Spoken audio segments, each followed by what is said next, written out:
Hello, everyone. My name is Zach Schalk. Thank you for joining us tonight for this information session, the Solar 101 webinar. Looks like folks are joining. I'm gonna give folks another minute or so to join. If you are so inclined, while we're waiting for everyone to join, please go ahead and introduce yourself in the chat pod. You should be able to find the chat and make sure you send your message to all panelists and attendees. Again, my name is Zach Schalk. I'm the Indiana Program Director for Solar United Neighbors. Thank you for joining us for the Solar 101 tonight. Just gonna give folks another minute to join and see if people are coming in as we speak.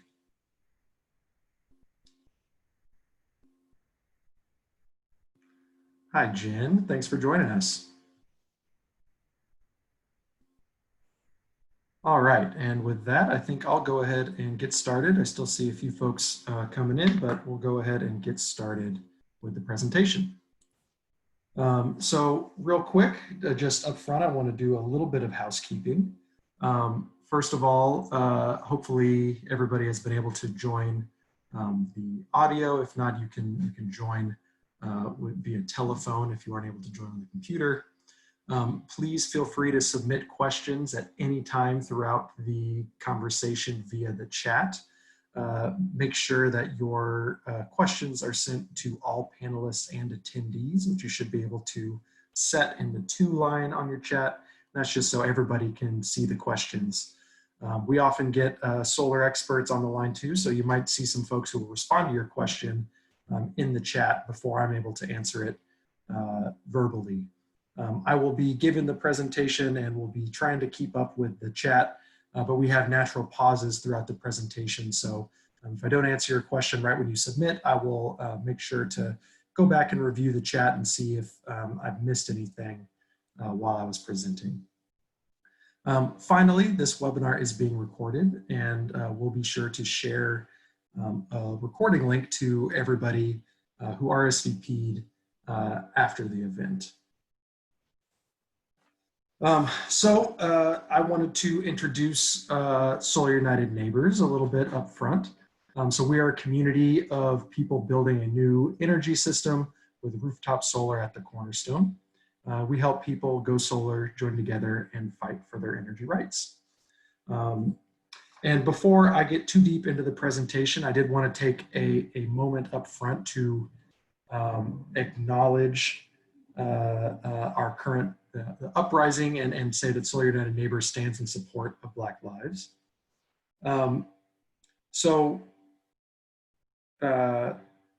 Basically, the murders of George Floyd and Dre'Jon Reed and Breonna Taylor and too many others were sparks that lit tinder stacked over hundreds of years of oppression, dispossession, and violence against Black communities.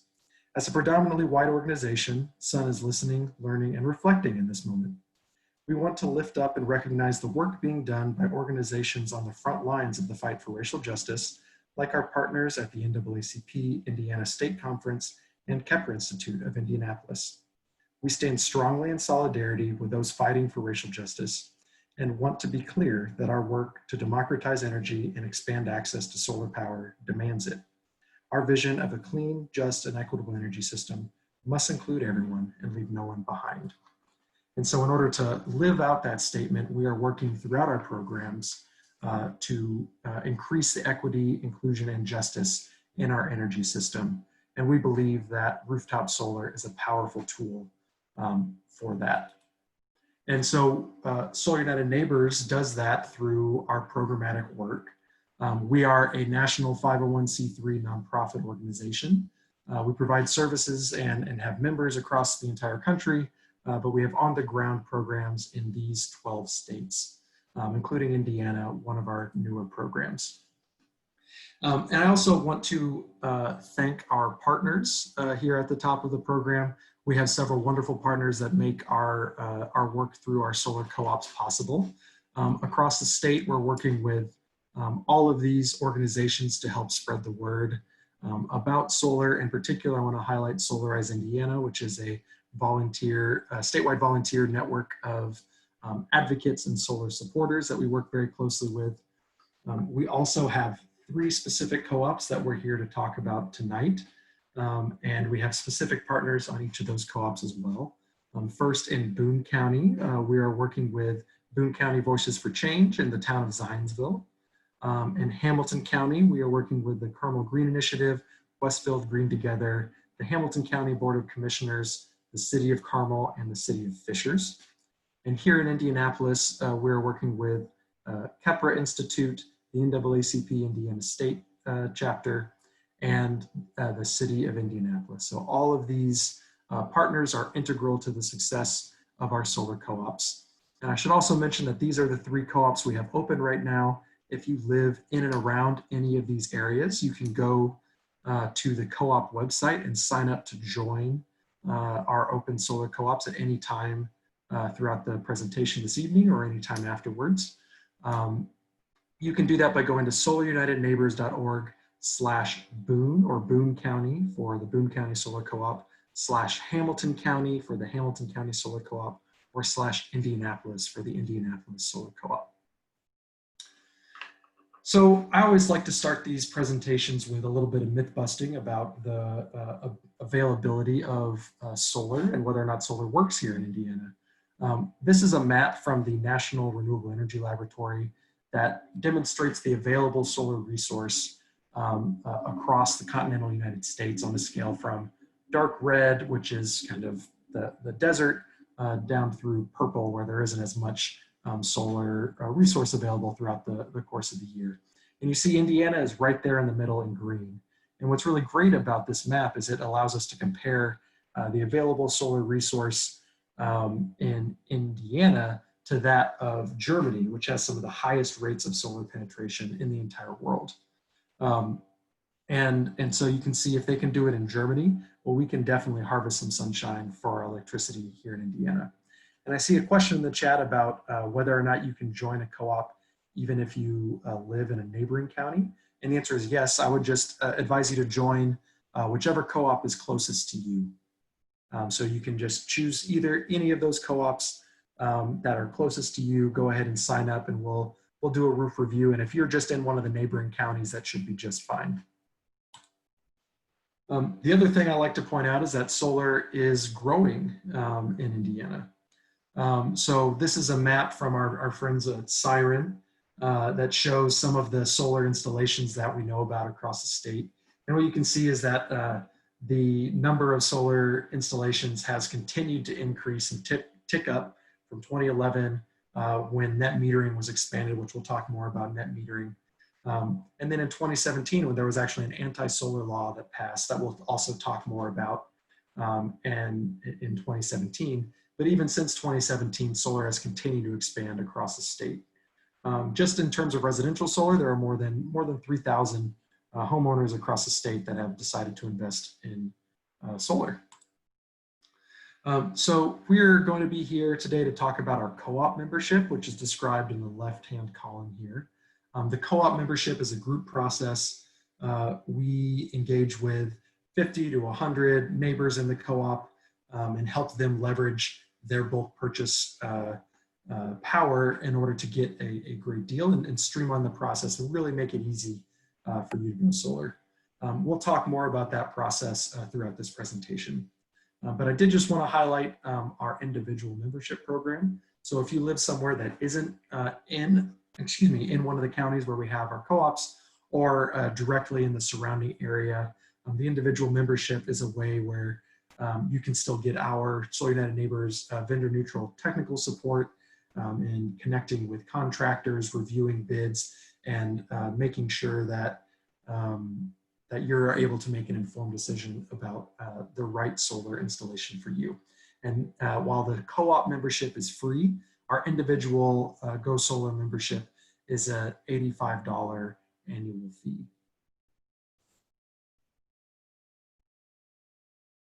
So we will be doing this presentation in 3 parts. First, we'll focus on solar technology. Next, we'll talk about how solar co-ops work. And third, we'll talk about solar economics. So let's talk about solar technology. So we are going to be focusing on solar photovoltaic or PV technology. And that's a type of solar that takes solar energy and converts it to electricity. There are other types of solar energy and solar technologies that can help you produce hot water or other kind of heating of your home or business. But we're really just focusing on solar PV, which is the widest use and most cost-effective on the market for most customers. So over the next couple slides, I'm going to be breaking down the different elements of solar technology. And I'll kind of be talking about each individual part of this diagram over the next several slides. But just to give you a brief overview, first we'll talk about number one here on this slide, which is your solar array. That is the panels that are strung together and actually, capture the electricity from, the radiation from the sun and turn it into electricity. And the panels actually produce direct current electricity or DC electricity. And that DC electricity flows through number two here on the diagram, your inverter. And that's the part of your system that takes the direct current or DC electricity and turns it into alternating current or AC electricity, which is what we actually use in our home. That AC electricity will then flow to your electrical panel. This is where all your circuits come together in your home. And if you have any load or demand in your home, lights on, televisions, any of that kind of thing, the electricity produced by your panels will flow to serve that load. But if you are producing more electricity than you actually need at that moment, the electricity will then flow out through number four, your utility meter, and then will flow out onto the grid where those electrons will serve your neighbors and your neighbors' neighbors until the electrons are spent up. So next, I do just want to cover a little bit of important terminology. You'll hear me reference kilowatts or kilowatt hours throughout this presentation, so it's important to identify what those mean up front. So a kilowatt is 1,000 watts, and it's the system, it's what your system will be measured in kilowatts. And kilowatts is a measure of power. But kilowatt hours, again, or 1,000 watt hours, are a measure of electricity. It's how you measure what your system is producing, and it's what you pay for each month in your electric bill, a certain number of kilowatt hours that you've consumed. And so just to get a sense of how the system sizing works, each one, basically your system size is the product of the number of panels in your system times the number of watts that each panel is rated to produce. So in this example, we have 12 panels, each rated at 300 watts, which means this would be a 3.6 kilowatt solar system. Again, 300 times 12. And just to give you a sense of scale, each panel is roughly between 5 and 6 feet tall and about 3 feet wide. So that figure of a person standing next to the panels is to help you give a rough sense of the scale of how large the panels themselves actually are and what the system might be like if you string them together. And so most homeowners will install a system between 2 kilowatts on the very smallest end to 12 kilowatts, though there can be some systems on the residential side that are larger. And if you're a small business or a nonprofit or another type of potential system, you'll probably see something much larger than 12 kilowatts. So the individual panels are really the workhorse of your system. They are really designed around the solar cells, these silicon wafers that do the magic of actually capturing the radiation from the sun and turning it into the electrons, the electricity that will be used in your home. And those solar cells are then surrounded and protected by encapsulant glass and a metal frame that really is designed to stand up to the elements and to be outside so that these systems are durable and meant to last, these panels, excuse me. And basically when you string together a bunch of these panels or modules, that's when you get the solar array. So an array is just a bunch of panels strung together into a single array. Again, the next part of the system is the inverter. And this is the part of your solar system that takes the direct current electricity that's produced by your panels and turns them into the AC or alternating current electricity that's used in your home. And so there are a couple different kinds of solar inverters. But if you're a little overwhelmed or intimidated by some of the technical details, know that your system will be designed based on your needs and what your home or your property demands. And the installer will make sure to customize your system to use the best equipment for you. But it is, for those who are interested, there are 3 different primary types of inverters that are available on the market. So first is the string inverter, which is on the left of the slide. And it's called a string inverter because it strings together all the panels and does the inversion process at one single location. And that can be really great for very simple systems that you aren't worried about complicated design or modulation of the electricity output from the different panels. But if your system, for whatever reason, needs something that is a little more tailored to different panel output, you can ask for microinverters. And that's what's on the far right here of the slide. And basically microinverters were designed in order to increase the efficiency by making the inversion happen at each individual panel level. So each individual panel can kind of maximize its output. But microinverters do add cost because they're basically adding additional equipment, and they do also add new additional pieces that unfortunately can potentially break down. And so the kind of best of both worlds is what's in the middle of the slide, the string inverter and DC optimizer. And that's where the inversion process still happens at an individual, a singular location, but the DC optimizer allows for optimizing that electricity and increasing efficiency of the overall system. Again, I know that can be a lot of technical information for some folks, but just know that your installer will design a system based on you and your individual needs. The next component is the electrical panel. Again, this is where all of the circuits in your house come together. And in the ideal situation, if your panel has enough additional space, your solar system can just plug right in to your electrical panel. And it can be a very simple connection process. If you do live in an older home or for whatever reason have an electrical panel that's full, you might need a system upgrade of some kind. But that's something that your installer will be able to tell by looking at your panel, and shouldn't be something that you need to worry about unless your installer sees that up front. And another a nice thing to mention about being a part of the solar co-op is that when you join the co-op, you will get a bid sheet that tells you what to expect from your installer, including potential add-ons like an electrical panel or electrical service upgrade. So you know exactly what to expect if this is something that is required. And because the installer is required to do a site visit as part of the co-op process, you know that you won't get any surprises down the road. So next we want to go back up to the roof, and this is to talk about the racking. And this is actually how the panels connect to your roof. You'll see here, this is a picture of some installers doing the work of connecting panels to your roof. But the key thing to note here is that there are all different types of solutions depending on the different types of roof that you have.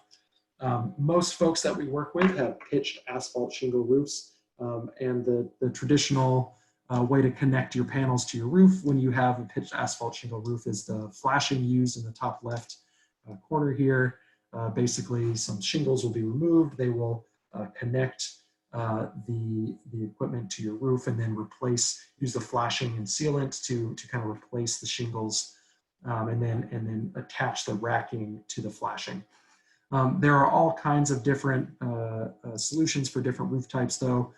So again, this is another area where the installer will take a look at your roof and then will design the system based on your individual needs. This is just an example of a standing seam metal roof where it's a flat roof, so no penetrations were actually needed. They're able to just connect the system right on to the standing seams on the roof. And we do also work with folks who are interested in ground mounts. So if your roof might not be the best suited for solar, but you do have additional space on your property, that is certainly an option.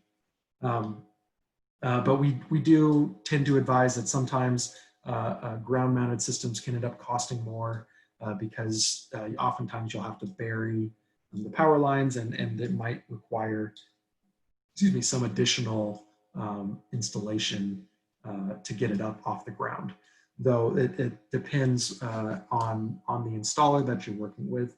So if this is something you're interested in, just let us know and we'll make sure that we're looking at the right part of your property when we're doing our assessment as to whether or not you will be suitable for solar. But if you are looking at a roof installation, there are a couple important features to consider. So first is the orientation. The ideal roof will face south by southwest. You can also really do installations anywhere from east to west because panels are more efficient these days. But you really just don't want to be facing north with your installation. Once your panels start facing north, you'll be missing out on a lot of the potential sunshine throughout the year. Speaking of missing out on sunshine, you also want to avoid as much shading as possible. Anytime your panels are shaded throughout the day, they will not be producing as much electricity. You know, some partial shading during the morning and evening is okay, but we really say that you want to try to avoid any shading at all during the peak times of the day, typically anywhere between 9 and 10 in the morning to 2 and 3 in the afternoon, depending on the time of year. You also obviously want to consider roof condition. So this is obviously a picture of a roof that's in poor condition. Our rule of thumb is that if you are going to need a roof replacement in the next 10 years, you should probably get that completed first or at the same time as your panels are being installed. And that's just because it can be very expensive to take the panels down and reinstall them if you need to replace your roof down the road.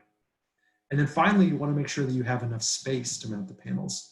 Our rule of thumb is that for that very smallest system that we talked about in the residential market of around 2 kilowatts, you need at least 200 square feet of contiguous space.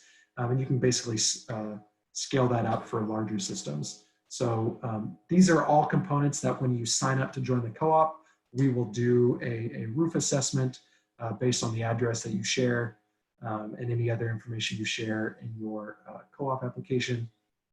And we'll do an initial roof assessment to determine whether or not we think your roof or your property, if you're looking at a ground mount, is suitable for solar.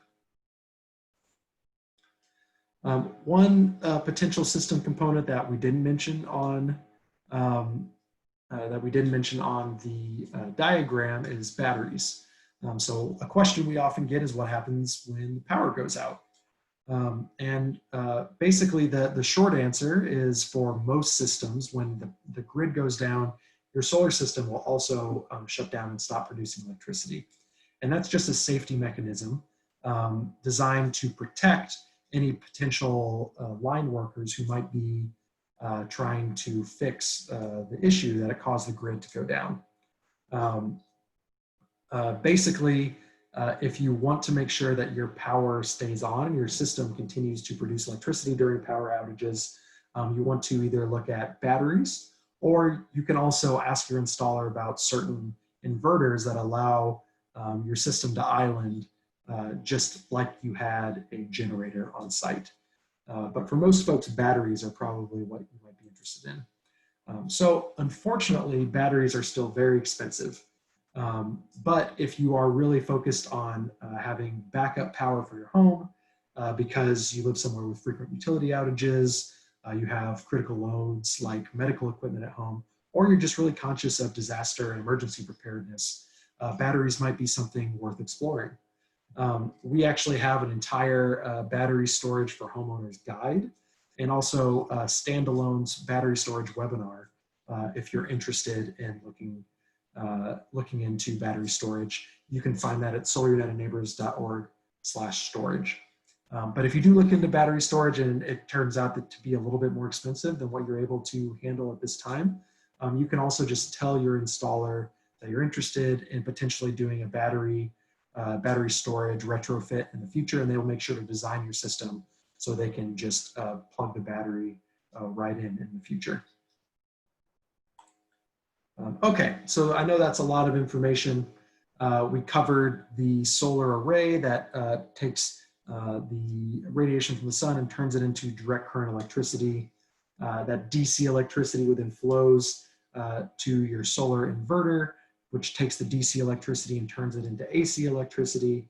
That AC electricity flows into your electrical panel, where it either serves load in your home or flows out through number 4, your utility meter, where those electrons go to your neighbors and your neighbors' neighbors before they're all spent up. So I do want to take a quick pause here to see if there are any other questions. I see we got one question asking, if my home is not a good candidate for PV panels, are there other options for being in the co-op? That's a great question. Thank you, Paul. So unfortunately, right now in Indiana, there aren't really any other options besides installing solar directly on your property. In other states, they have what's called community solar, where you can subscribe to benefit from panels that are actually installed elsewhere and see the benefit on your electric bill, just as if you had panels on your roof. But that is not something that is currently available in Indiana, though there are some rural co-ops that have some similar subscription services where you might be able to benefit depending on your electric utility. But this is one of the reasons that, in addition to helping Hoosiers go solar, we're also helping to build a solar movement to fight for our energy rights, because that is a policy that we would absolutely love to see implemented and enabled here in Indiana, so that Hoosiers who either don't have good properties for solar, or they don't own their own homes and still want to benefit from solar, are able to do so through community solar.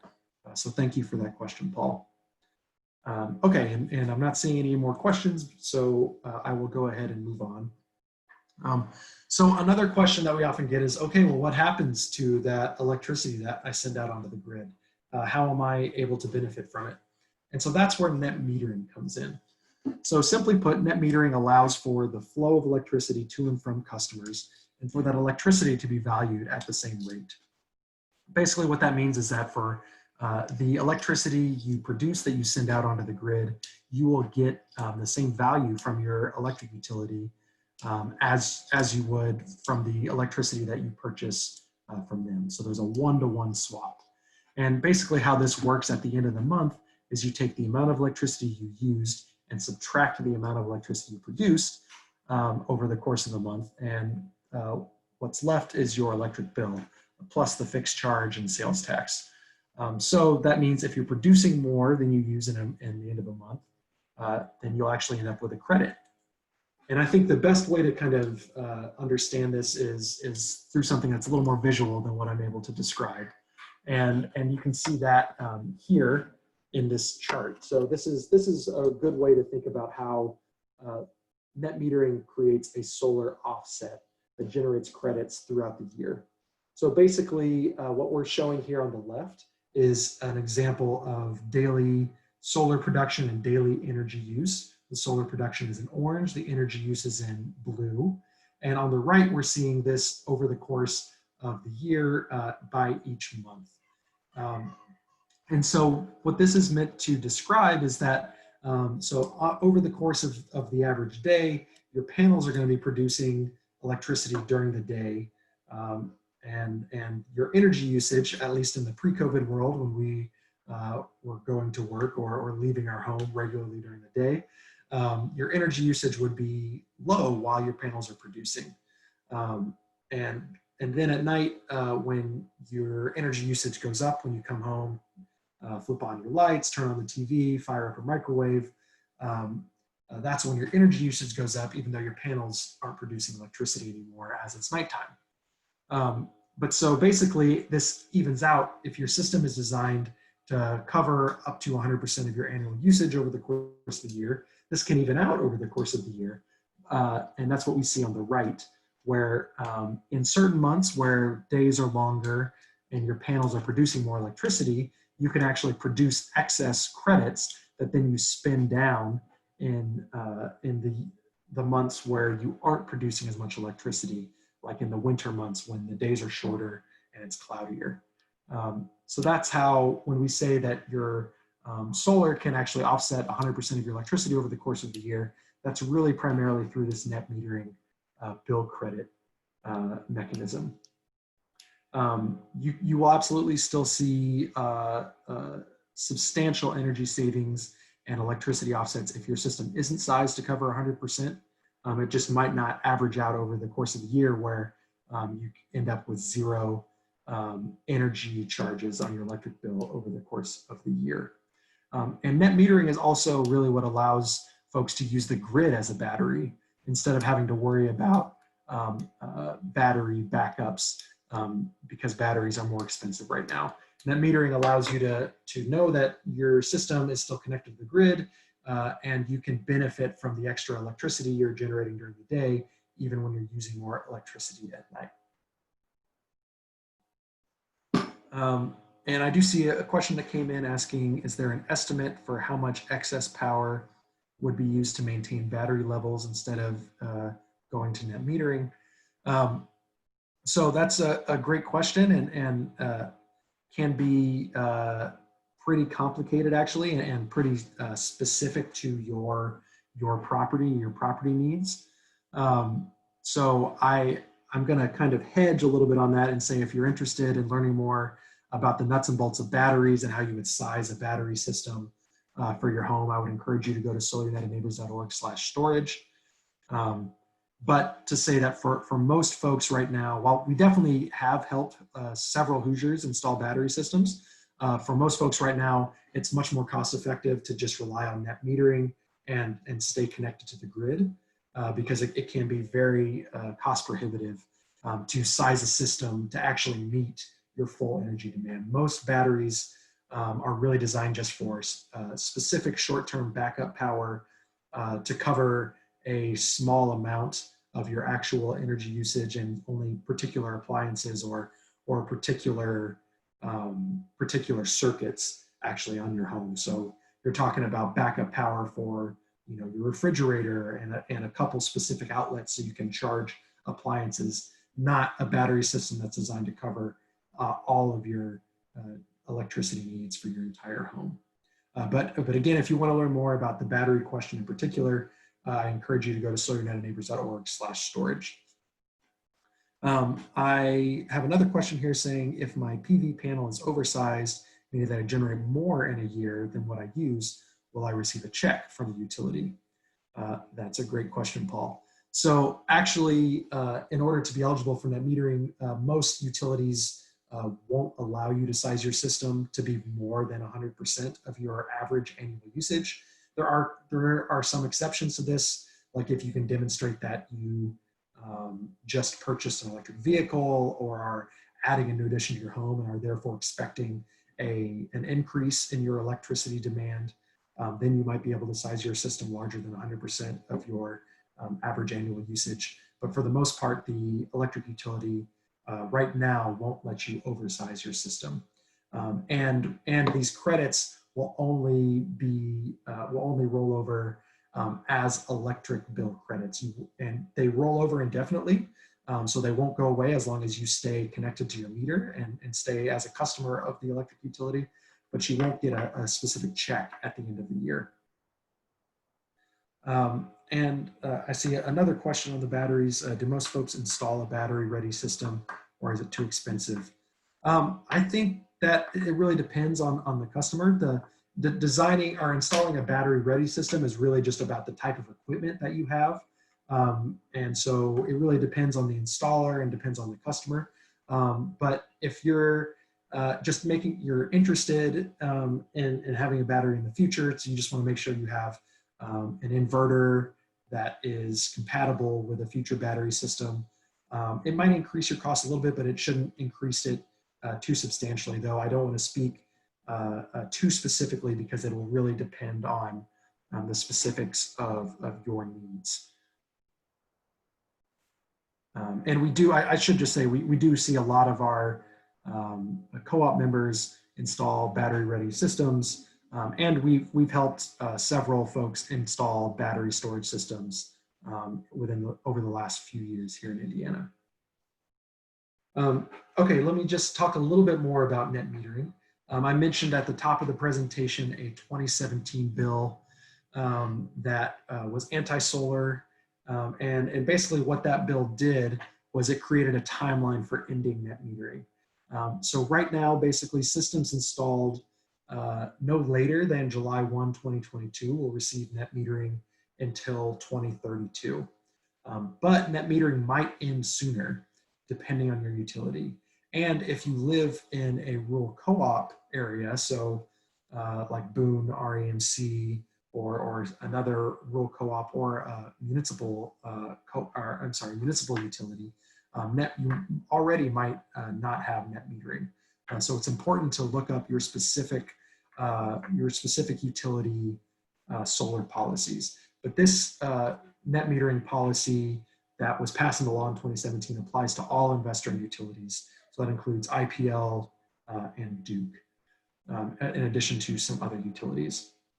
Though I will say that the first of these investor-owned utilities, Vectren down in Southwest Indiana, has actually already applied to end net metering starting in January 1 of next year for new potential solar customers.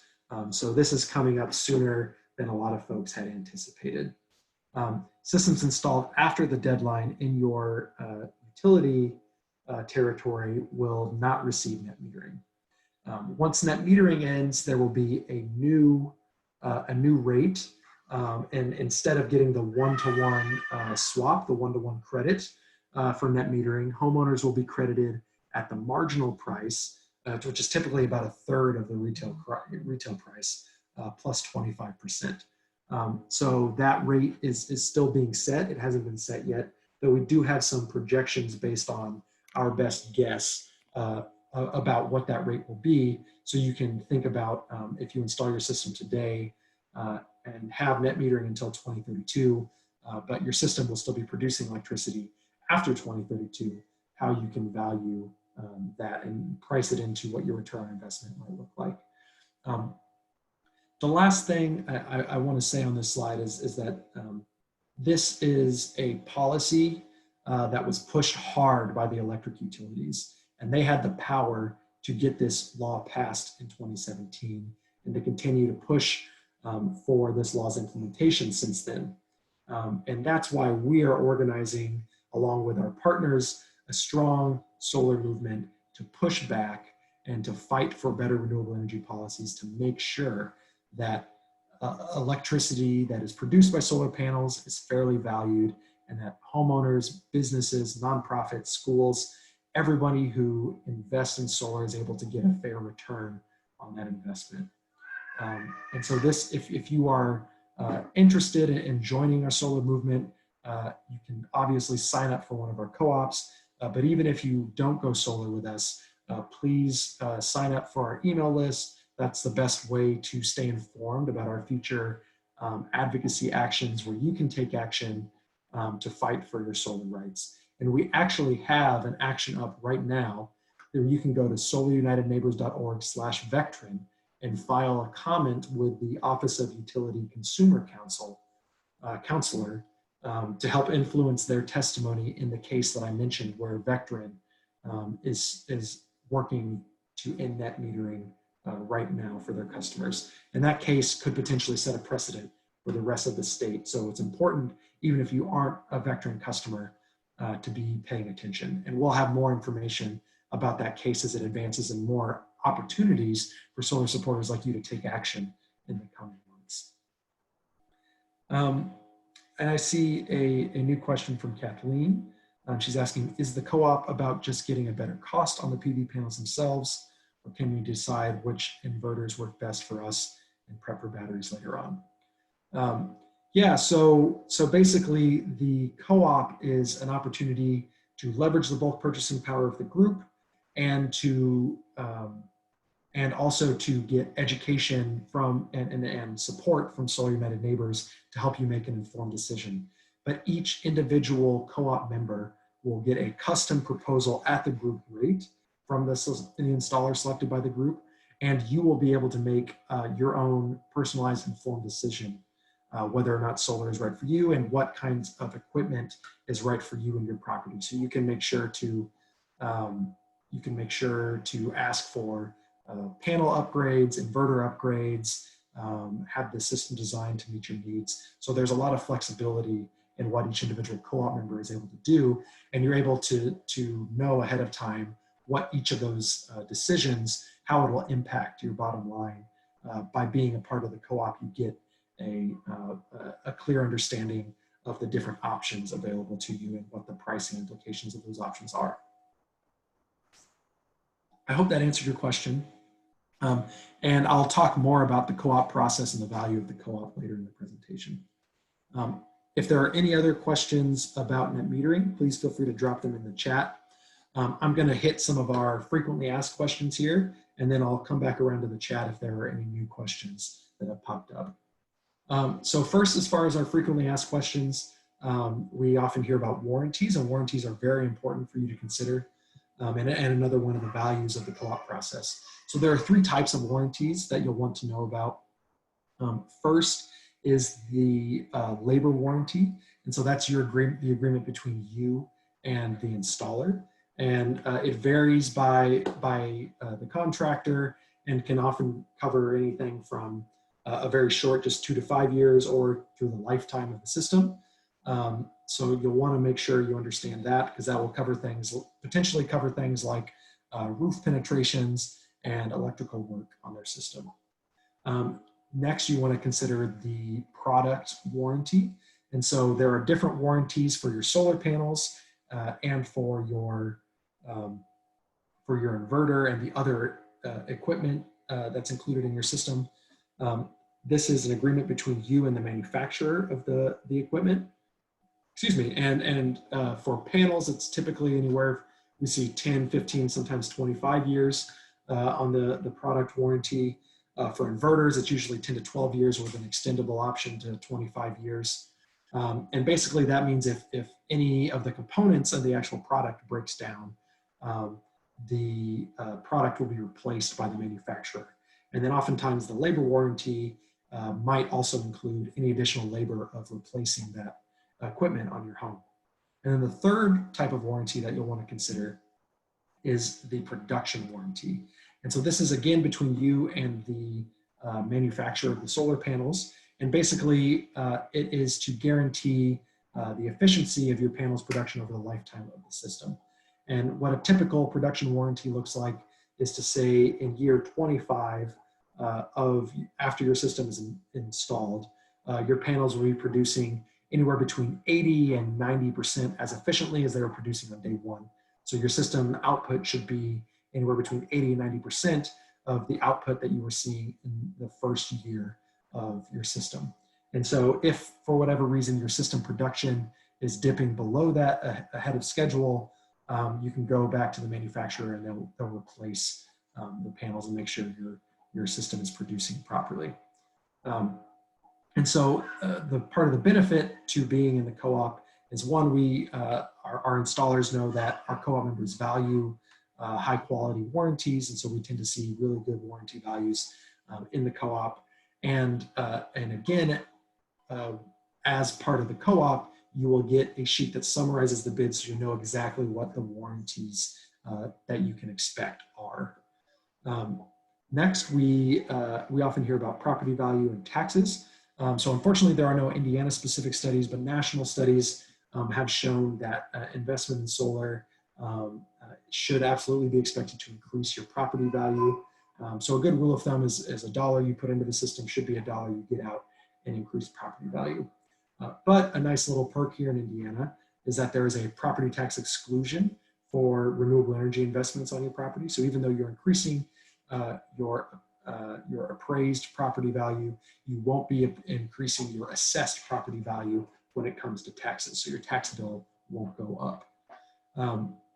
Homeowners insurance is also important. For most folks, they actually don't see any impact of their homeowners insurance through solar, adding solar to your home. But it's really important to notify your homeowner's insurance so they are aware of the investment that you made in your roof. And if it does increase your regular payments, it's generally only a few dollars a month. Very rarely is it a major change in coverage, and that can be really valuable. We've heard from solar owners who had roof damage actually done by hail. Even though their panels were fine, their roof was damaged outside of where the panels were covered.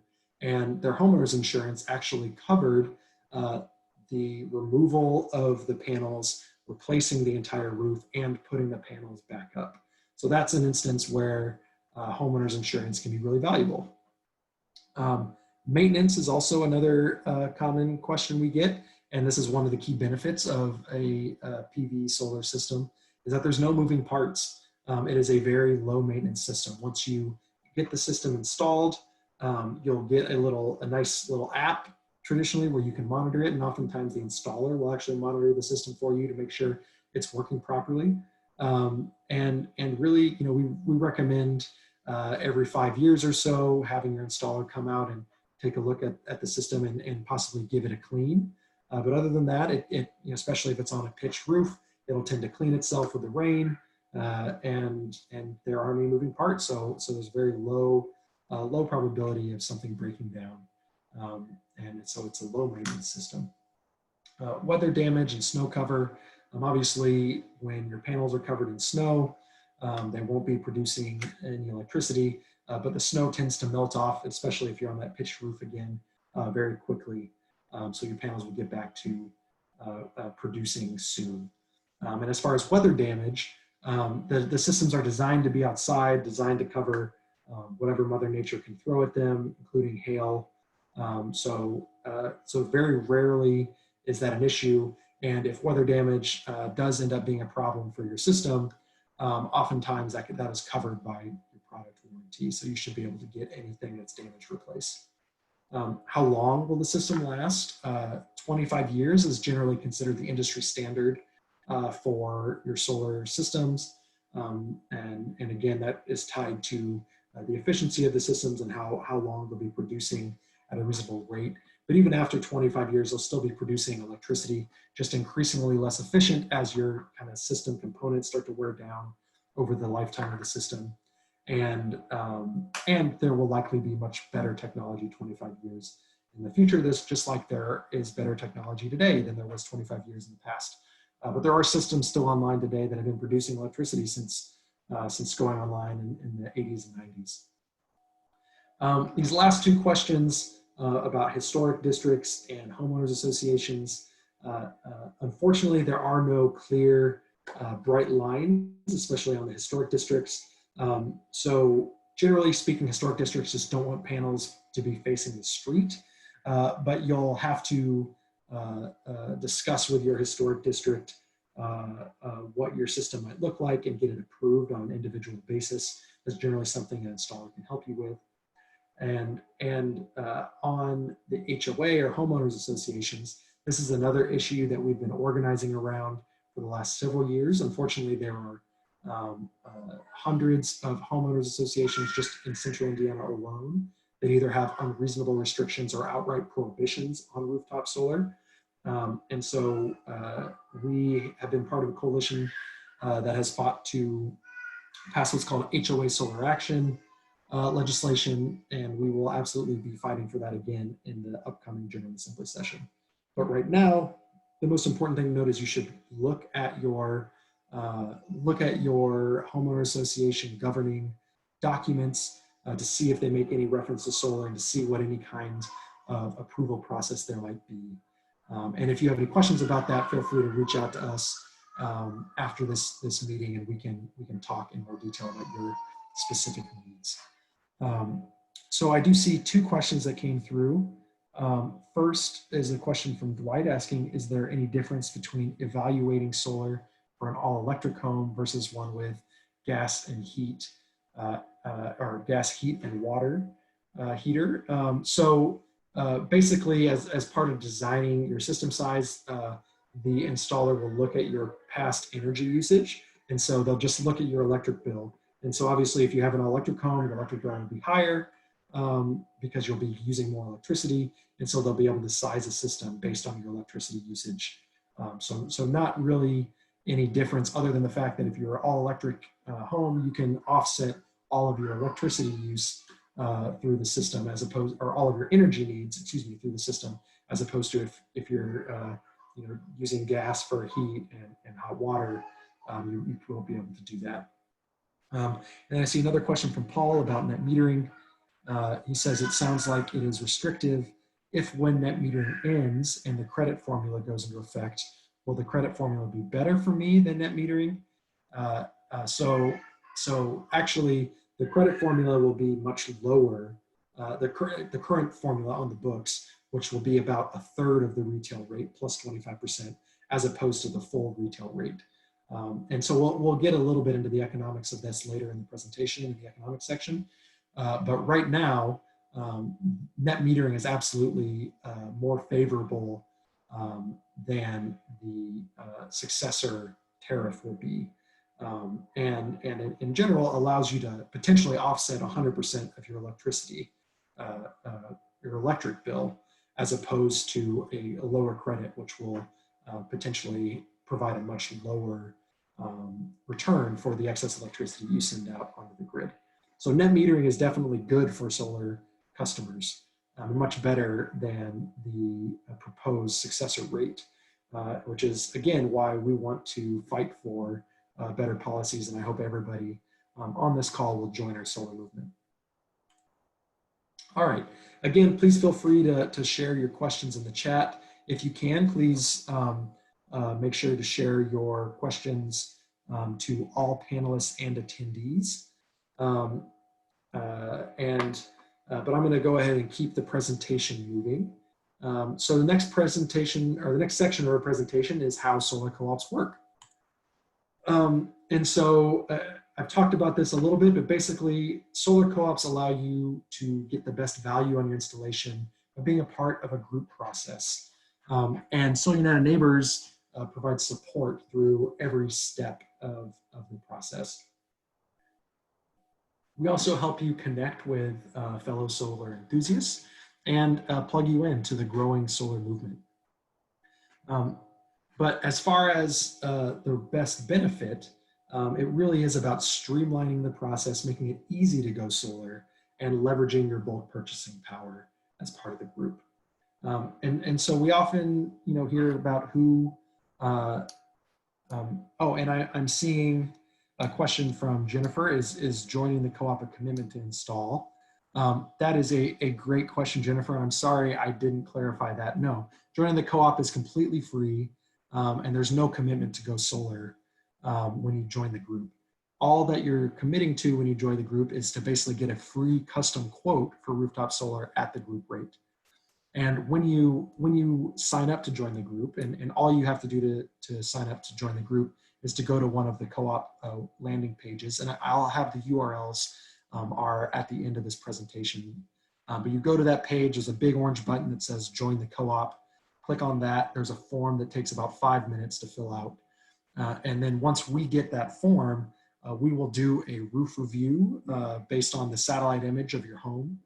And we'll basically be able to tell whether we think your roof is good for solar, maybe good for solar, or unfortunately probably not suitable for solar at this time. And so we'll let you know that right up front, whether or not we think your roof is suitable for solar. And then you'll be in the co-op process. And at this point, all of our co-ops have installers selected already, so you'll be connected immediately with a solar installer, in addition to getting information about what to expect from the group rate. So thank you for that question, Jennifer. So who picks the installer? And the answer is the co-op members themselves. This is a really cool part of our co-op process. We actually bring together volunteer co-op members to review the bids and compare them on things like price, equipment quality, warranties, the experience and location of the business. So all of these factors come into consideration, and then the co-op members themselves select one single installer to work with the entire group. And so right now we have completed that process for all of our open co-ops. And so all of the co-ops actually have installers selected. And once you join the group, you will get a bid sheet that will explain all the different the equipment offerings and pricing of what to expect and the warranties. And then you'll be connected with that installer to get your free custom quote just as soon as possible. So I did just want to talk about the co-op process a little bit in a little bit more depth. As I mentioned, we've already selected the installer. So we're kind of in the third bucket of the co-ops that are open right now.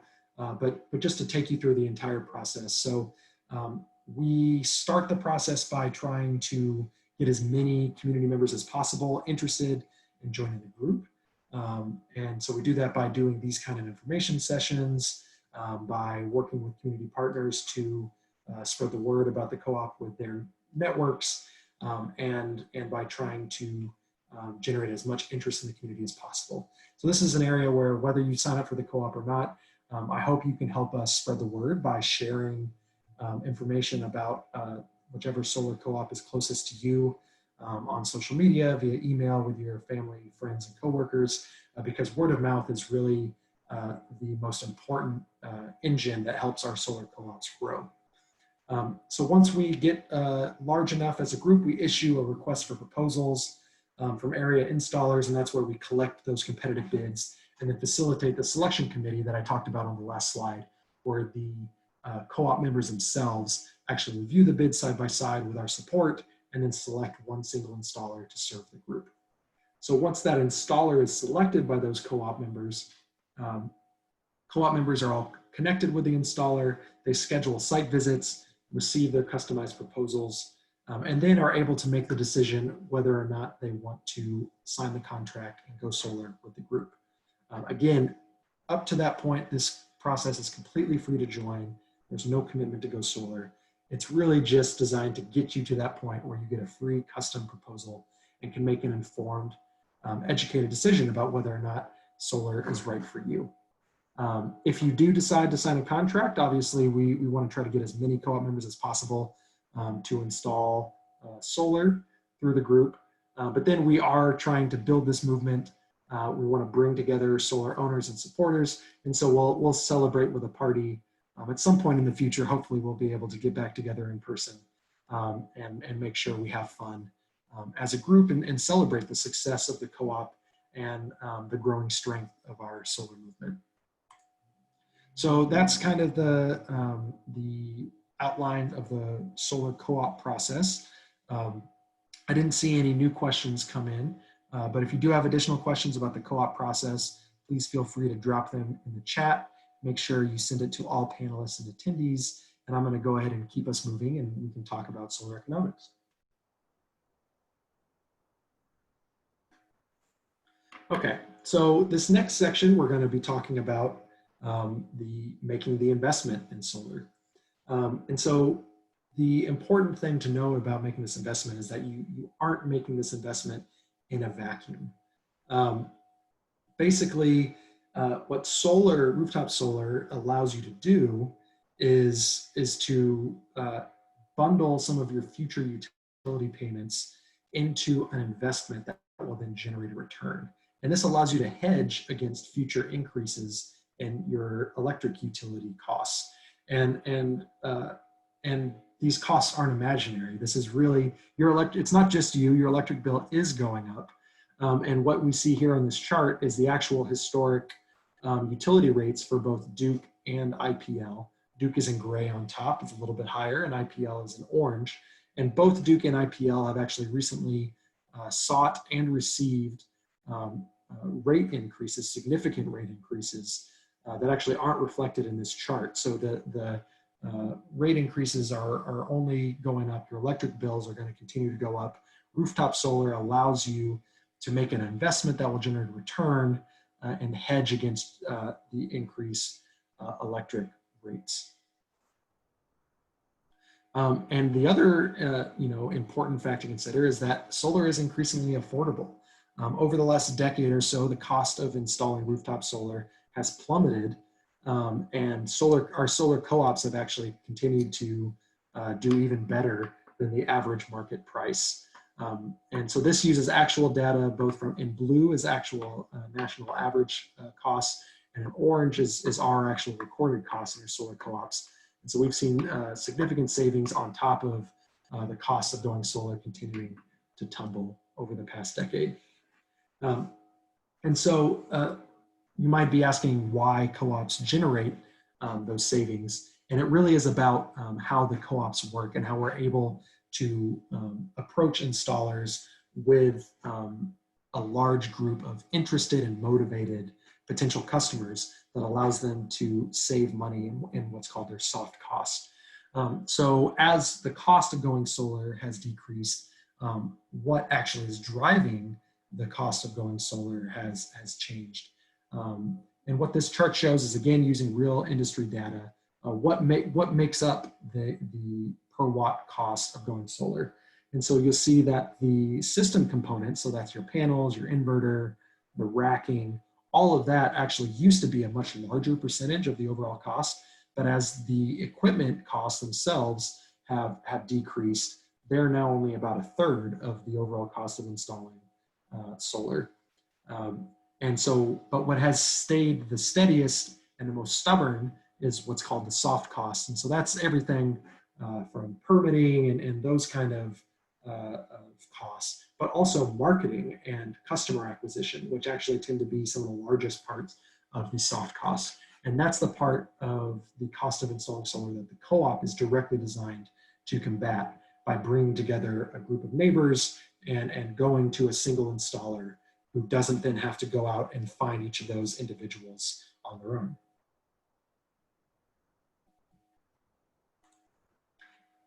And so before I get to the example pricing, I see we have a question from Monica who says, I plan to build a new home in the next 6 months.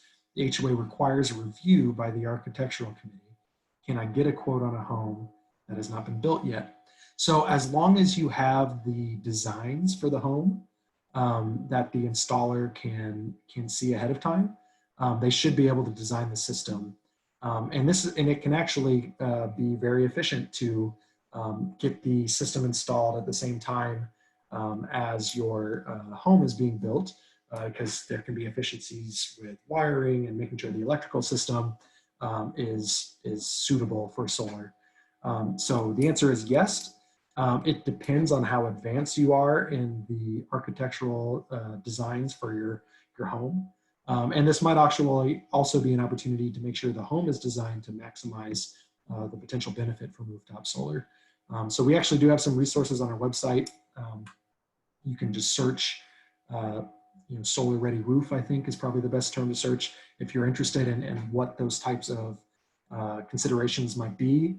But basically, as long as you have, good architectural drawings and renderings of what the home might look like, they should be able to design a system for you. What might be trickier is designing the system size because if you don't have historic usage for how much electricity your home is going to need, that might be a challenge. But so I would make sure you have those models readily available so that the installer can design a system suitable for the home. And if you have any more questions about that, I'm happy to follow up. Just shoot me an email after this meeting and we can talk more offline. Okay, so let's talk about example pricing, which I know is what a lot of folks are interested in. And a few quick caveats here. So this is based on kind of market average pricing. There are a lot of different considerations that will go into your individual proposal. And so these, I don't want folks to get too hung up on the specific numbers here. What this chart is really helpful to do is just to be illustrative of where the value of your system comes from and to kind of give you a rough ballpark idea based on different system sizes. But again, every individual proposal will look different based on your system size, any kind of custom needs for your home. But so basically what this chart is showing is estimated pricing for two different system sizes. One is 4 kilowatts, which is on the smaller side of the average installation for a residential system, and one is 8 kilowatts, which is slightly above the average. The average is closer to between 6 and 7 kilowatts, depending on your utility and community. We see a lot of systems that are right around 8 or between 8 and 10 kilowatts as good system sizes. But what you, again, your system cost will just be determined by multiplying the size of your system. So 4 kilowatts multiplied by the price per watt. So that's how we get the top line pricing here. And then you're able to take the 26% federal investment tax credit off the top. And that's how we get to the net cost. I see a question about Indiana credits. So there are no Indiana specific tax credits on the cost of installation. The only relevant credit, or I'm sorry, it's not a credit, but an exclusion is again on the property taxes, so that your property tax bill won't go up, but it won't make your property tax bill go down. So once we get the net cost, now we can get to the fun stuff, which is your solar savings. And so this is basically a projection based on the average utility customer. And this is, again, your savings will depend on the size of your system, how large, how much of your electric costs you're offsetting with the solar installation. But basically what you see here is the real value of your system comes through the accumulation of electric bill savings. And so these are based on actual average electricity rates that are, and also a conservative 2% annual escalator, which will actually be higher in both Duke and IPL territories. So I would say that this is a very, very conservative estimate. And when you actually get a custom proposal from an installer, you should see your estimate based on your actual electric rate and the actual investment that you're making, and how much your electricity is actually offsetting, or your system is projected to offset in your electricity going forward. So what we see here is we project out to 2032, because that's the end of net metering. And then we've made our best guess about what the savings will look like in after net metering goes away. But so what we get to the end is at the 25-year cumulative lifetime, we see a net profit of around $5,000 for the 4 kilowatt system, or around $10,000 for the 8 kilowatt system.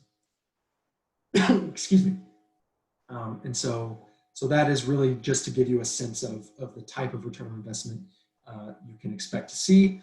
Though, again, you should make sure to look at your individual custom proposal for the actual system design. And I see another question from Leslie. Does this example include the approved rate increase for Duke and IPL? So no, this does not include the approved rate increase. We are still need to update this, because the actual, what the new rates look like has just recently been approved. So again, your actual return should probably be even better than what this example is showing. So next, I do just want to talk a little bit about the federal tax credit, and this kind of gets to why 2020 is actually a really great year to invest in solar. On the one hand, we do have net metering ending, so the sooner you install your system, the longer you'll be able to benefit from net metering under the current law. And then also we have the federal investment tax credit starting to step down. So in 2019, it was actually 30%. This year, it's gone down to 26%. And if your system is installed next year, we're actually looking at a 22% tax credit before the tax credit actually phases out entirely in 2022. So there's no time like the present if you really want to kind of maximize the available tax benefits.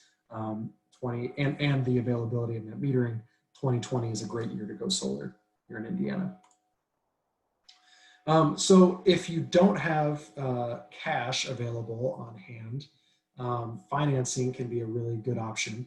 And a lot of times you can design any kind of financing to actually still be net positive, where your cost for paying off the loan or financing the loan is actually less than what you're saving each month in your electric bill. So you can be cash flow positive early on. Most installers will include financing options, but oftentimes their options don't have the best terms. So we do encourage you to pursue other options if that's available to you.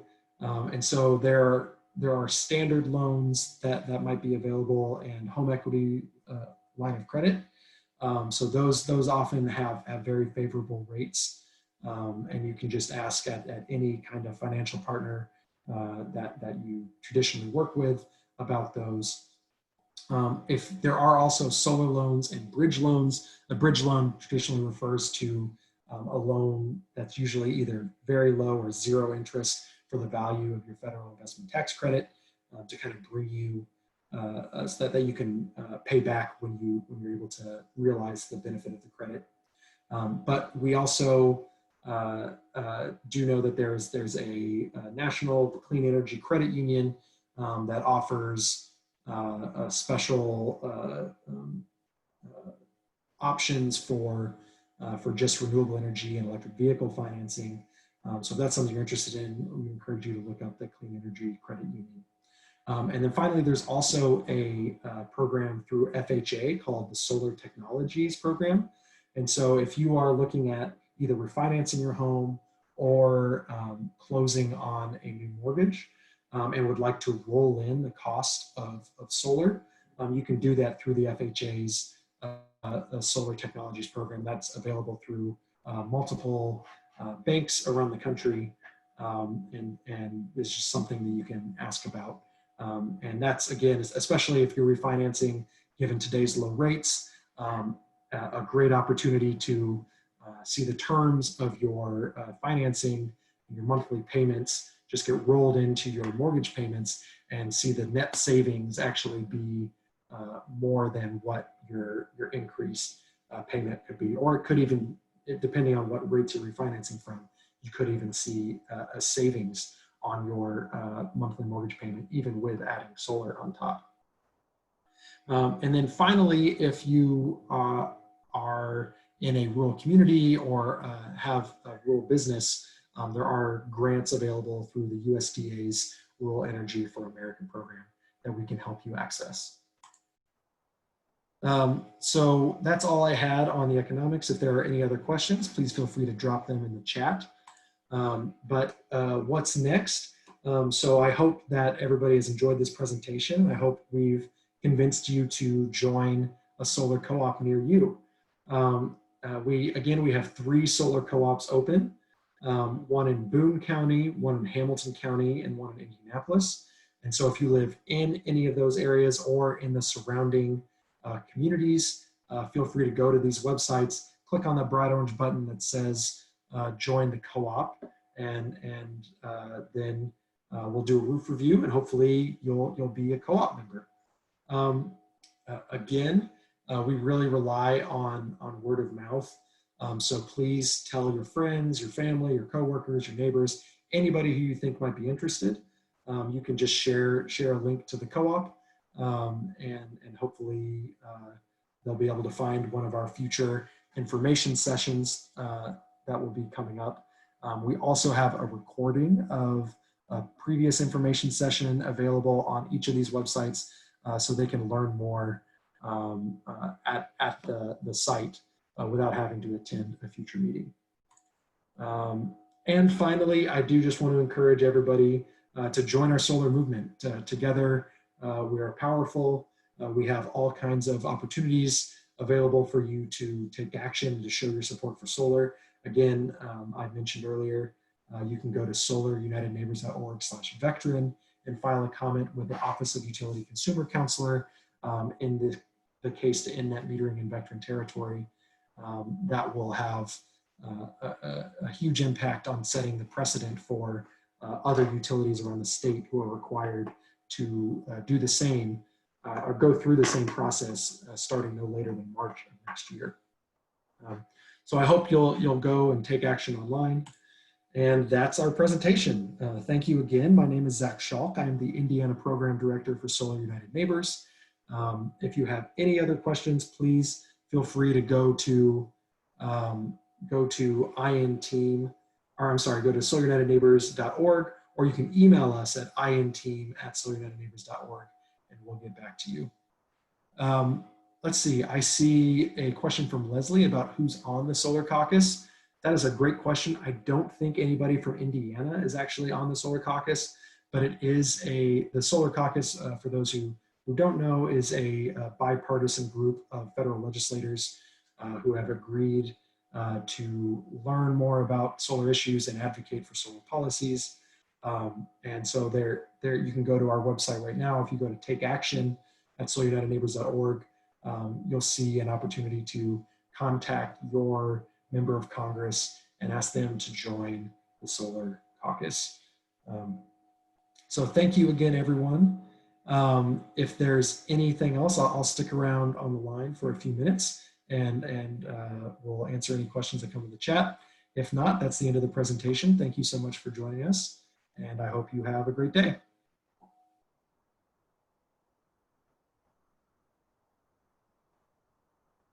All right.